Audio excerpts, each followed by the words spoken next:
Voilà, bienvenue à tous sur la route avec Jésus. Donc, une petite vidéo à chaud, comme je pensais à des choses. Donc, voir en ce moment, donc les musulmans sont très actifs sur les réseaux sociaux.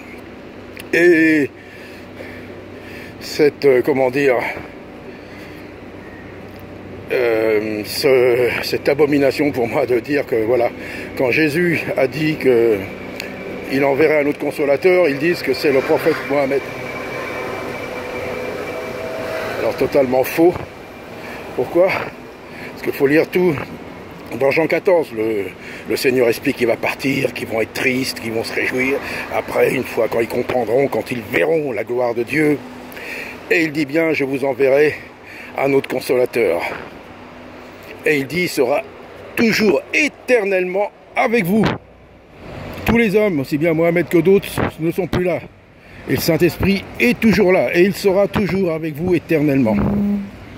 Donc, alors les débats interreligieux, les débats sociaux, moi j'en fais pas partie, mais le seul conseil que je peux donner pour vraiment amener la preuve de la réalité que c'est faux, ils disent même qu'il y a même des imams qui disent que Jésus était musulman.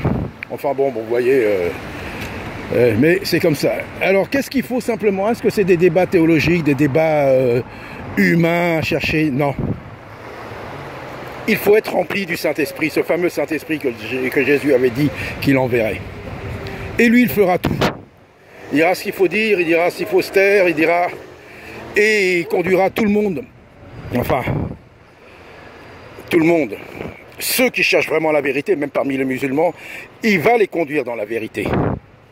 Et il dit bien que le monde ne peut pas recevoir ce Saint-Esprit. Il ne faut pas être mondain, il ne faut pas être charnel.